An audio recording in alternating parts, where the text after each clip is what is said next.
네, 오늘 하나님 말씀 봉독하겠습니다. 야고보서 4장 11절로 17절 말씀입니다.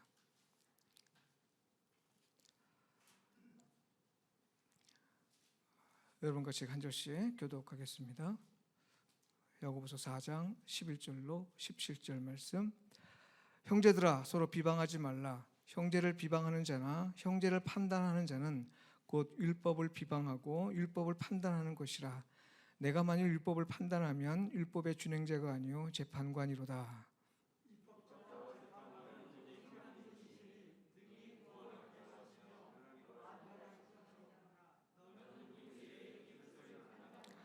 들으라. 너희 중에 말하기를 오늘이나 내일이나 우리가 어떤 도시에 가서 거기서 1년을 머물며 장사하여 이익을 보리라 하는 자들아.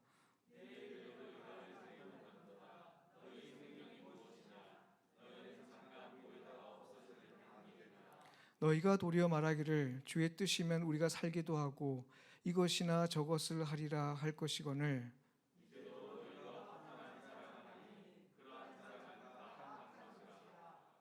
함께 읽습니다. 그러므로 사람이 선을 행할 줄 알고도 행하지 아니하면 죄아니라. 우리 17절 우리 암송하도록 하겠습니다. 다음 주에 제가 탁 물어보겠습니다. 꼭 암송하십시다. 네, 다시 한번 읽어볼까요? 시작. 그러므로 사람이 선을 행할 줄 알고도 행치 아니하면 죄인이라. 꼭 읽으십시오. 네. 오늘 죄에 대한 새로운 정의라는 제목으로 말씀을 좀 나누겠습니다. 오늘 본문 말씀을 살펴보기 전에 제가 지난주에 받은 질문 한 가지를 여러분에게 소개하고 거기에 대한 얘기를 좀 하면서 좀 시작하도록 하겠습니다. 제가 이런 질문을 받았습니다. 미디에이터 복음 M5 이거 성공하겠습니까? 네, 이 질문을 제가 받았는데요. 질문을 받고 30초 동안, 거의 한 30초 넘게 아무 대답을 못하고 가만히 있었습니다. 그러니까 완전히 이제 복병을 만나는 것 같아요. 누구도 물어보지 않은 질문인데 갑자기 툭 건드리니 이거 엄청난 일인데 이거 어떻게 대답해야 될까? 뭐 머릿속에 막 돌긴 도는데 어떻게 대답해야 될지 참 난감했습니다. 한 30초가 넘었을 것 같습니다. 아무 대답 없으니까 또다시 물어봅니다. 성공할 것 같습니까? 목사님. 제가 이렇게 대답했습니다. 저는 이제까지 살아오면서 성공을 염두에 두고 살아온 적은 한 번도 없습니다. 그것이 하나님의 뜻이라고 확신이 되고 그것이 복음이라고 생각이 되면 저는 열심히 살았고 그 결과는 하나님께 맡겼습니다. 그렇게 살았습니다. 그러니 성공이다 아니다를 제가 말하지 못하고 다만 저는 이 M5 우리의 교회 핵심가치 그다음에 미디에이터의 이 부르심 이런 것이 옳은 일이고 또 이것이 하나님께서 우리를 부르신 중요한 일이라고 생각하기 때문에 저는 다만 순종할 뿐입니다. 제가 실수해서 이것을 그르칠 수 있겠고 잘해서 성공할 수 있겠지만 그러나 저는 이것이 성공하겠는지 안 하겠는지를 장담을 하지 못하겠습니다. 다만 저는 주어진 일에 최선을 다할 뿐입니다. 이렇게 대답했습니다. 대답을 잘 했는지 모르겠습니다. 네, 근데 제가 대답을 하면서 그분에게 그 고린도후서 5장 17절 말씀을 좀 상기해 주었습니다. 한번 살펴볼까요, 여러분? 고린도후서 5장 17절. 우리가 고린도후서 5장 17절을 보면 좀 빠져 있는 부분들이 있어요. 그거를 좀 생각하면 좋을 것 같아요. 그래서 함께 좀 보겠습니다. 고린도후서 5장 17절 보면은 그런즉 누구든지 그리스도 안에 있으면 새로운 피조물이라 이전 것은 지나갔으니 보라 새 것이 되어도 이렇게 나옵니다. 우리 이것만 기억하고 있어요. 그런데 그 앞절을 한번 보십시오. 16절 한번 읽어볼까요? 시작. 그러므로 우리가 이제부터는 어떤 사람도 육신을 따라 알지 아니하노라. 비록 우리가 그리스도로 육신을 따라 알았으나 이제부터는 그같이 알지 아니하노라. 이게 지금 고린도서 5장 17절과 아주 밀접하게 연관되어 있습니다. 그러니까 우리가 지금 보는 시각이 육체를 따라 보는 그런 시각에 매였을 때는 그리스도 안에서 새로운 피조물이라고 얘기하는 이 이야기가 아멘으로 받아들여지지가 않습니다. 우리가 적어도 이 세상을 보는 시각이 육체를 따라 보게 된다면 지금 고린도후서 5장 17절에 얘기하는 그리스도 안에 있으면 새로운 피조물이라 이전 것을 지나갔다, 새 것이 되었다라고 하는 이것이 보이지가 않는 겁니다. 우리는 뒷것만 자꾸 생각하다 보니까 앞에 부분에 대해서 생각을 간과하죠. 그래서 이 말씀의 진리를 잘 파악하지 못하게 되는 부분이 있는 것 같습니다. 제가 말씀드리고 싶은 거는 뉴 월드 오더라는 표현이 참 적합하다고 생각이 됩니다.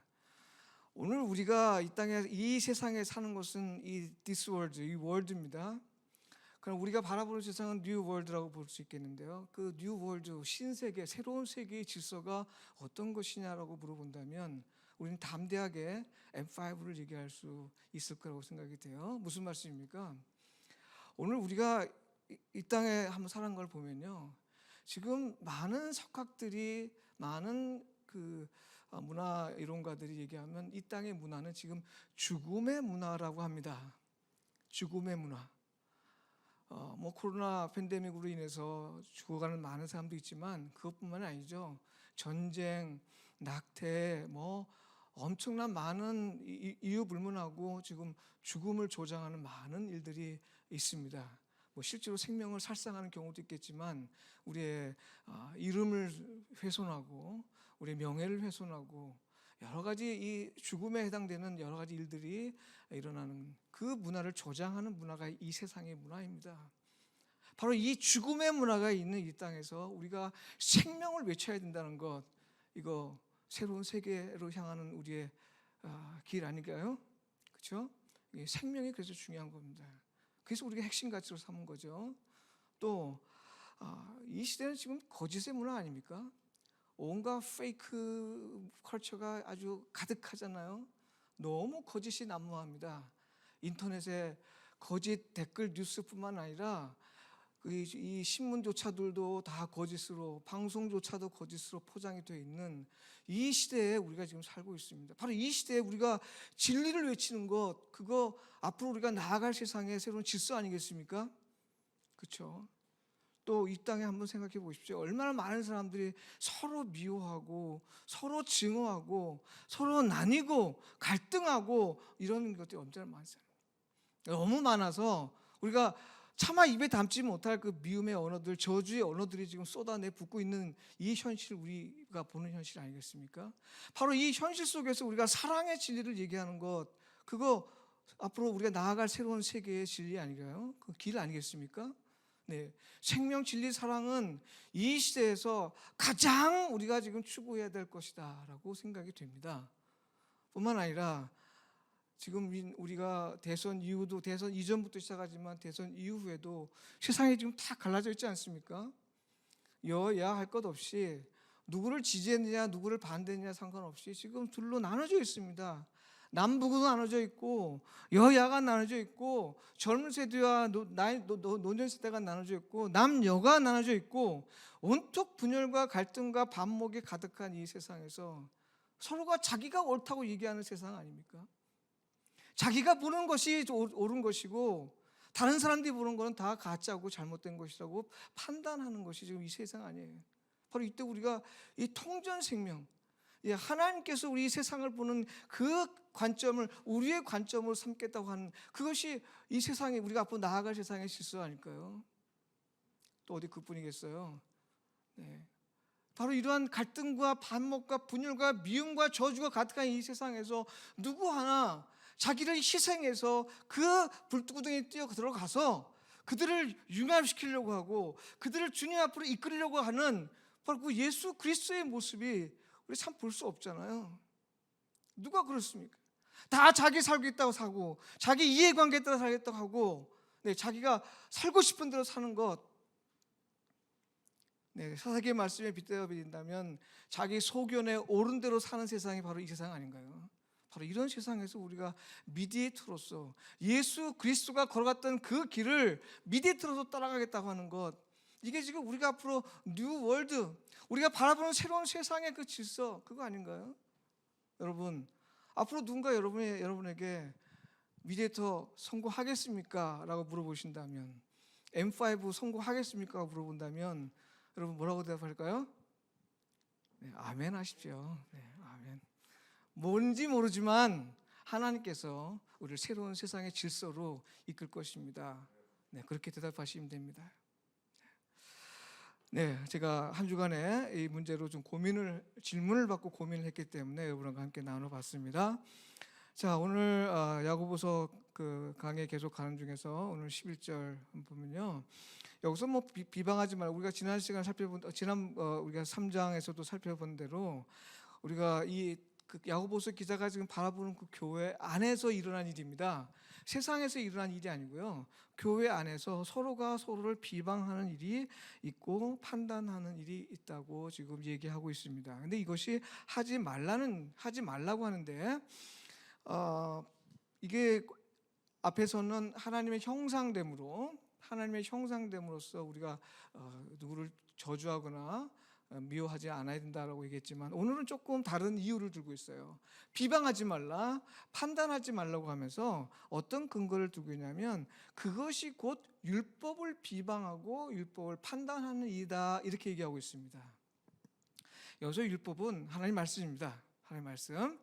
비방하지 말아야 될 중요한 이유는 뭐냐? 하나님의 말씀을 비방하는 것이고 하나님의 말씀을 판단하는 일이기 때문에 그렇다 하는 거예요. 자, 그러면 이제 궁금한 게 생겨요. 여기서 얘기하는 구체적인 율법이 뭔가 하는 거죠. 어떤 율법을 가리킨가 하는 건데요. 우리가 흔히 이 본문을 설명하는 그 주석이나 뭐 내용을 보면, 레위기 19장 18절에 나오는 이웃 사랑하라, 이웃을 내 몸과 같이 사랑하라는 얘기를 많이 합니다. 예수님도 말씀하셨죠. 이웃을 내 몸과 같이 사랑하라라는 말씀을 이 율법을 대표하는 것으로 봅니다. 그러니까 우리가 비방하지 말아야 될 이유는, 우리가 이웃을 사랑하라라는 이 새로운 계명, 그 레위기에서 얘기하는 가장 중요한 계명들, 그 계명 가운데서도 딱 두 가지로 딱 요약하셨는데, 하나님 사랑과 이웃 사랑으로 나눴잖아요. 이 두 가지 계명을 어기는 거라 했어요. 어기는 것. 이 어기는 거기 때문에 우리가 비방해서는 안 된다, 이렇게 얘기하고 있습니다. 자, 오늘 제가 여러분에게 좀 다른 걸 좀 설명해 드리고 싶어요. 지금 이 율법을 사랑의 계명을 어기는 것이라고 해석하는 것은 어디나 볼 수 있고 많은 사람들이 얘기하고 있는데요, 오늘 최성수 목사한테만 들을 수 있는 이야기 오늘 여러분에게 좀 소개하겠습니다. 그게 뭐냐면, 이 율법이 이웃 사랑하는 계명 말고 또 하나가 있습니다. 그게 뭐냐면, 바로 세 번째 계명입니다. 세 번째 계명. 왜 그런지 설명해 드릴게요. 생각해 봅시다. 여러분, 우리가 지금 그리스도인이죠? 그죠? 그리스도인이죠? 그리스도인은 말하고 생각하고 행동하는 이 모든 것에서 기준이 되는 게 뭡니까? 네? 우리 그리스도인이 말하고 생각하고 행동하고 이 사는 모든 일에 있어서 기준이 되는 게 뭐예요? 캐논 뭐예요? 말씀입니다. 이 말씀을 캐논이라고 했어요. 캐논은 뭐예요? 기준, 잣대, 규준, 이런 뜻입니다. 말씀이라는 게 그런 거예요. 그러니까 이 말이 무슨 말인 거니? 이 하나님 말씀은 그리스도인의 삶의 기준이고 표준이고 규범이다, 이런 소리예요. 이걸 캐논이라고 부른 것은 바로 그런 의미가 있습니다. 그러니까 우리 모든 그리스도인들은 이 땅에 살아가면서 반드시 무슨 기준대로 살아가냐면 이 말씀의 기준대로 살아갑니다. 그러면 말하는 것도 말씀의 기준이 되는 거고요, 행동하는 것도 그렇고 또 우리가 보는 것도 마찬가지로 다 우리 말씀을 기준으로 살아가게 됩니다. 이거는 뭐 내가 말씀을 꼭 어떤 구체적인 말씀을 생각하거나 염두에 두지 않아도 우리가 평소에 들어온 바에 따르면 다 그렇습니다. 그럼 여러분 한번 실제로 생각해 보세요. 여러분 아마 누구나 다 비방해 본 경험이 있을 겁니다. 우리 기분의 자매 오늘 처음 오셨는데, 비방해 본 경험이 있죠? 누군가 비방해 본 적 있죠? 없어요. 제가 너무 거룩한 사람을 잘못 집은 것 같아요. 와, 우리 목사님이 아버님이 계셔서 그런가? 예, 저도 목사지만 저도 비방 많이 하고 삽니다. 누군가에게 알고도 비방하기도 하지만 부지중에도 하기도 하고 비방 많이 합니다. 근데요, 여러분 비방했던 내용을 가만히 보세요. 그 비방한 것이 어떤 내용이냐면 1차적으로는 뭐 윤리적인 측면을 비방할 수 있어요. 뭐 도덕적이거나 윤리적이거나 아니면 보통 우리 사회에서 통용되는 규범들 뭐 이런 걸 기준으로 왜 저러니 이제 왜 저렇게 사니 그러면 안 되는데 하면서 이렇게 얘기하는 경우가 있습니다. 그런데요, 그리스도인들의 경우를 가만히 들여다보면요, 분석해 보면 대부분들 그 비방하는 내용이 어디에 근거했냐면 하나님의 말씀은 이런데 그렇게 안 산다라는 것으로 비방하는 겁니다. 구체적으로 그렇지 않아요. 구체적으로 이 말씀을 딱 대고 하나님 말씀 이거 어겼어 이렇게 하진 않아요. 그런데 그 내용을 가만히 이렇게 따로 들어보면 다 자기의 말씀에 근거해서 그렇게 얘기하고 있는 거예요. 이거는요, 제가 논문을 쓰면서 아주 많은 사례들을 연구해 놓은 결과입니다. 대부분들이 다 그렇게 하고 있습니다. 그래서 우리가 그리스도인으로서 누군가를 비방한다라고 하는 것은 어떤 의미가 있냐면 하나님의 말씀을 품고 있는 사람이, 그 기준을 갖고 있는 사람이 그 기준에 따라서 상대방을 판단한다, 상대방을 비난한다, 이런 뜻입니다. 여기 비방한다는 말을 좀 더 자세하게 설명을 좀 드리면요, 카타랄레오라는 표현이 있어요. 이 비방한다는 말이 헬라어로, 이 카타라는 표현은 영어에 against라는 표현이 있고요, 또 하나는 underward, 그러니까 독일어 이게 down, 그러니까 밑으로 내려가는, 하대하는 그런 랄레오는 말하다는 뜻입니다. 그러니까 남을 낮춰 말하거나 남을 대적하여 말하는 것을 바로 이 서로 비방하다는 뜻의 비방하다는 뜻입니다. 이게. 그런데 이 비방하면서 우리가 말씀에 근거해서 비방하는데요, 여기에 지금 현재를 판단한다라는 표현도 있잖아요. 이 판단한다는 말은 뭐냐면 크리노라는 표현을 썼는데 이건 영어의 저주입니다. 저주. 이 성경에서 이 저주는 여기서도 얘기하겠지만 재판관이 무엇이 죄고 무엇이 죄가 아니다 판단할 때 쓰는 언어예요. 이것이 마태복음 7장 2절에 너가 비판하지 말라. 너가 그 비판으로 너희가 비판받을 것이다 이렇게 했어요. 여기서 비판이란 말은 사실 잘못된 번역입니다. 원래 판단이란 말 번역해야 돼요. 판단. 그러니까 막 죄를 막 판단하는 겁니다. 너 잘못했어. 너 뭐 이렇게 판단하는 것을 예수님께서 하지 말라는 얘기입니다. 근데 그 내용들이 다 뭐냐면 자기의 말씀을 어떻게든 듣고 말씀 안에서 나온 그 내용에 따라서 우리가 사람들을 판단하고 비방하는 일들이 일어나는 거예요. 이게 공동체에서 일어나는 거예요. 공동체에서.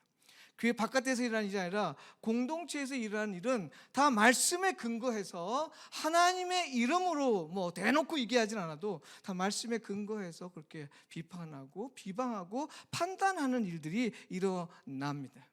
이러면 어떤 일이 벌어지냐면요, 하나님의 말씀과, 성경에서는 하나님의 말씀과 하나님, 이거는 같은 의미로 쓰입니다. 성경은 하나님의 말씀과 하나님은 같은 맥락에서 써요. 세 번째 계명이 뭐냐면 내 하나님의 이름을 망령되이 일컫지 말라고 했는데요, 이 말의 정확한 의미가 뭐냐면 하나님의 이름으로 판단하는 겁니다. 자기의 유익을 얻기 위해서 하나님의 이름을 파는 거예요. 또 자기의 생각이 옳다고 얘기하기 위해서 하나님을 들먹거리는 겁니다. 내 생각이 옳은 것을 얘기하기 위해서 하나님께서 이렇게 말씀하셨어, 하나님께서 이렇게 지시하셨어 라고 하면 이런 식으로 얘기하는 것. 그런데 그것이 가짜예요. 그것이 진실되지 못해요. 그것이 단순히 자기를 남에게 보이기 위한 수단에 불과해요. 이것이 다 세 번째 계명을 어기는 일들입니다.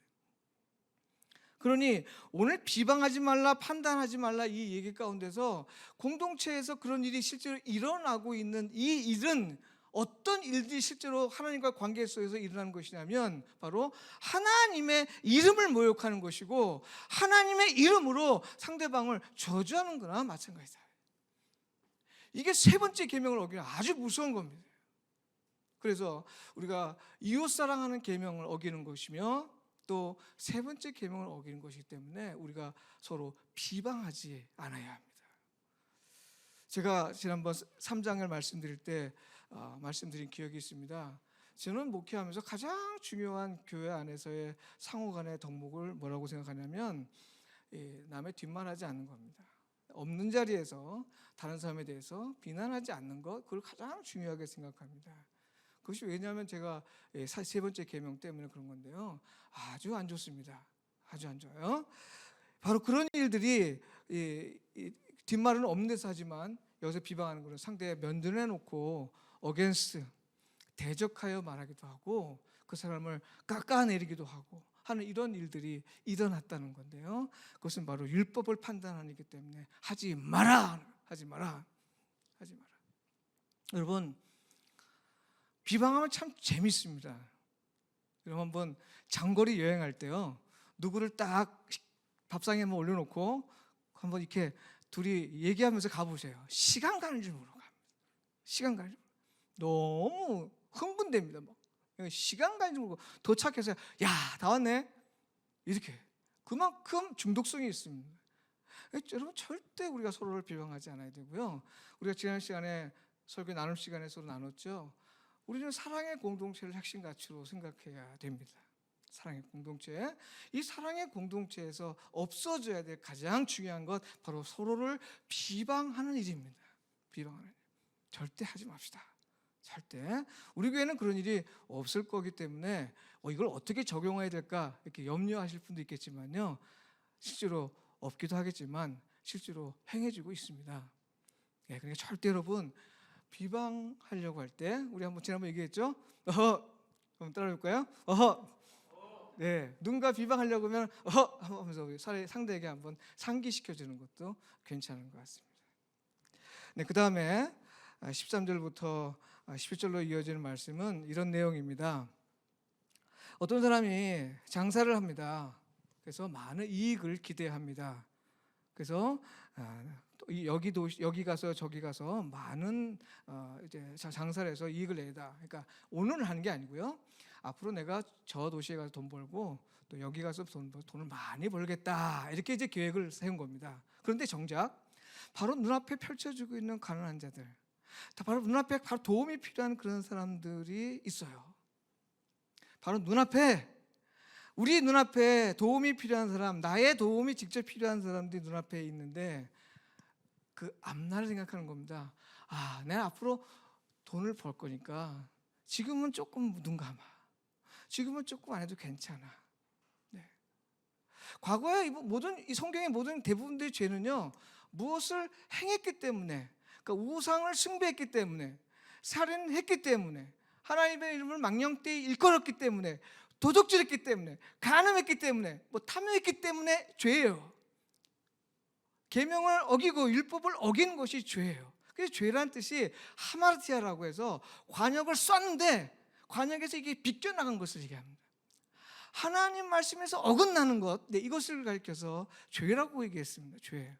근데 오늘 성경에 보니 17절에 보니까 사람이 선을 행할 줄 알고도 행하지 않으면 죄이라. 왜 행하지 않았어요? 이 사람은 나름대로 이유가 있어요. 이유가. 괜히 선을 행하지 않은 게 아닙니다. 앞으로 큰 계획이 있습니다. 앞으로 원대한 꿈과 비전이 있어요. 그러니 눈앞이 보이지 않는 거예요. 눈앞에 당장 도움이 베풀어야 되고 내가 마땅히 해야 될 일들이 있지만 이게 안 보이는 거예요. 그런데 오늘 뭐예요? 선은 행할 줄은 아는데 그 일 때문에, 나의 비전 때문에, 내 앞으로 행할 일들 때문에 이런 것들을 내가 소홀히 할 경우 그것이 바로 죄다라고 해요. 행하지 않은 죄가 있다는 얘기예요. 그러니까 성경 모든 것들은 다 행했기 때문에 죄라고 얘기하는데 오늘 여기 본문에는요, 행하지 않은 것, 무위, 우리 동양사상에서 무위라는 게 있죠. 행하지 않은 것, 이것이 죄라는 거예요. 행하지 않은 것. 왜? 어떤 것? 악을 행하지 않은 것, 그거 죄 아니고요, 선한 것. 내가 하나님께서 분명히 우리에게 보여주셨어요. 야, 너희 눈에 가난한 사람을 봐라. 너에게 도움이 필요한 사람을 봐라. 너희 주변에 너의 도움이 필요한 걸 봐라. 이렇게 보여줬어요. 근데도 봤어요. 그런데 난 앞으로 저희를 위해서 하나님 지금은 말고 나중에, 이후에. 근데 오늘 야고보 선생님이 얘기합니다. 선을 행할 줄 알고도 행하지 않으면 죄니라. 성도 여러분, 우리가 멀리 보는 것도 중요합니다. 멀리 보는 것도 중요하지만 하나님께서 우리에게 때로는 가장 가까이서 보여주는 게 있습니다. 내 사랑하는 형제의 아픔, 그리고 주변 사람들의 그 가난한 그 궁핍함들, 또 오늘 함께 우리 예배하시는 우리 환자, 우리 여러분의 아픔들이 얼마나 아픕니까? 우리가 날마다 우리가 매주일마다 기도하고 있습니다만 우리가 아프신 분들을 위해서 기도해야 되고 또 찾아가고 위로해주고, 네, 바로 우리가 지금 멀리 보기 때문에 간구한 일이 없어야 할 것이라는 거죠. 그리고 또 우리는 다 가족을 다 키웠기 때문에 이제 이런 일이 없을 겁니다만 지금 사춘기 청소년을 키운 부모님들이 하는 말들이 있어요. 야, 지금은 조금 괴로워도 괜찮아. 조금 괜찮아. 이거 참고 있다가 일단 대학만 들어가기만 하면 이제 네 세상이야. 그러니까 지금 참아. 그래서 막 여기 과외 보내고 저기 과외 보내고 아이들을 막 죽여놓습니다. 죽여놔요. 언제? 왜 그래요? 네, 대학 가면 괜찮아. 그러니까 지금은 좀 괜찮아. 지금은 고통나도 괜찮아. 막 사람을 애를 죽여놓은 거예요. 제가 아는 어떤 제 부모님 보니까 이 초등학교 이게 8살이면 몇 학년이에요? 8살. 2학년인가요? 2학년 애가 학원을 4군데나 다녀요. 음악학원, 미술학원, 산수학원, 또 뭐 어디 영어학원 4군데나 다녀요. 8살 아이가. 그럼 집에 오면 그냥 놀고 싶어도 놀지가 못해가지고. 여러분, 지금 우리 아이를 키우는 것도 마찬가지입니다. 멀리 본다고 아이들 지금 마땅히 하나님을 알아야 될 것들을 소홀히 하고요. 마땅히 그 아이들에서 배워야 될 것들을 배우지 못하게 하고, 놀아야 될 것도 놀지 못하게 하고. 왜? 멀리 조금만 괴로우면 되니까. 바로 이게 선을 행할 줄 알고도 행치 않는 죄에 해당됩니다.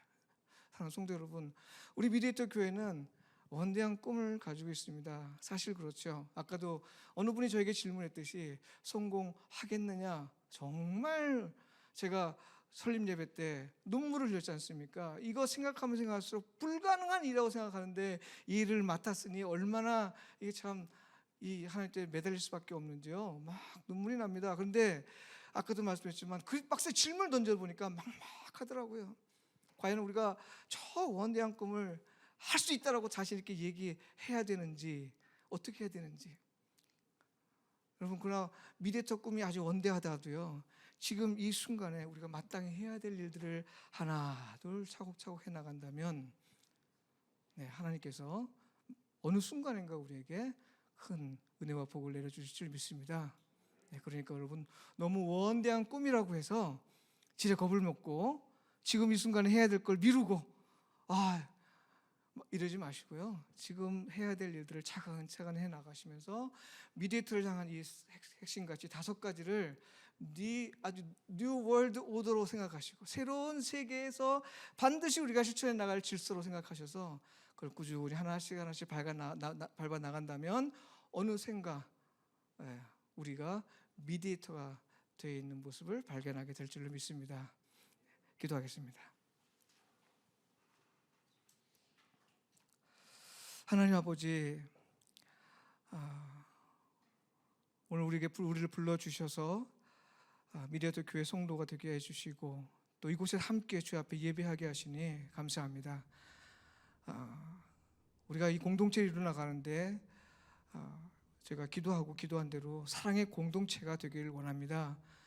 우리가 서로 미운 부분도 있고 또 섭섭한 부분도 있지만 그러나 그것으로 인해서 서로 비방하고 비난하고 사는 것이 아니라, 사랑은 그 허다한 죄를 덮는다고 말씀하셨사오니 그 사랑은 죄를 덮어가며 하나님께서 우리에게 허락하신 그 미디에이터의 사명을 잘 감당할 수 있는 우리가 될 수 있도록 이끌어 주시옵소서.